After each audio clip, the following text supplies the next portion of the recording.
అందరికీ నమస్తే. మామూలుగా ఈ పాప గురించి మీకు అందరికీ తెలుసు, నేను కొత్తగా చెప్పాల్సిన అవసరం లేదు. ఆ పాప బతకడానికి మినిమం ఒక్క ఇంజెక్షన్ కాస్ట్ 16 కోట్ల నుంచి 18 కోట్ల వరకు ఉంది. కాబట్టి అందరూ ఎవరికి దోచినంత వాళ్ళు ప్రతి ఒక్కరూ సాయం అనేది చేస్తారు. అలాగే మనం గిట నా వంతుగా నేను సాయం చేసిన, అలాగే మీ వంతుగా మీరు గిట మన రామ్ చరణ్ గారి ఫ్యాన్స్ తరపున, అలాగే మన టీం తరపున, మన ఫాలోవర్స్కి నేను ఒకటి చెప్తున్నా, మీకు తోచినంత ఎంతో అంత సహాయం చేయండి. మీకు సహాయం చేయాలి అనిపిస్తే జస్ట్ నాకు మెసేజ్ చేయండి, మీకు స్కానర్ పంపిస్తా. ఆ డబ్బులు మన రామ్ చరణ్ గారి ఫ్యాన్స్ తరపున వాళ్లకు అందడం జరుగుతుంది మామ.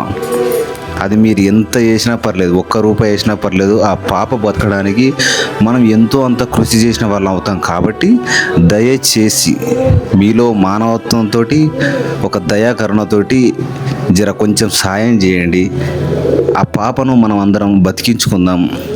ఒక రామ్ చరణ్ ఫ్యాన్గా మన మెగా ఫ్యామిలీకి ఎప్పుడైనా సరే వాళ్ళు సహాయం చేయడంలో వాళ్ళు ఎప్పుడు ముందుంటారు. అలాగే వాళ్ళే కాకుండా మన ఫ్యాన్స్ గిట్ట సహాయం చేయడంలో మనం ముందుంటామని చెప్పేసి మళ్ళీ నిరూపించే టైం అయితే వచ్చింది.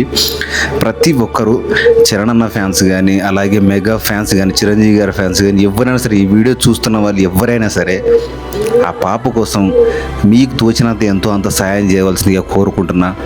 అలాగే మీకు చేయాలనిపిస్తే జస్ట్ కింద ఒక మెసేజ్ చేయండి, నేను మీకు స్కానర్ పంపిస్తా. మీ తరపున, నా తరపున, అలాగే మన మెగా ఫ్యాన్స్ తరపున, రామ్ చరణ్ గారి ఫ్యాన్స్ తరపున వాళ్ళకి ఆ అమౌంట్ అయితే ఇవ్వడం జరుగుతుంది. దయచేసి చేతులెత్తి వేడుకుంటున్నా, ఎంతో కొంత సాయం చేయండి. ఓకే, దిస్ ఈజ్ ముఠా మేస్త్రి సైనింగ్ ఆఫ్ మామ.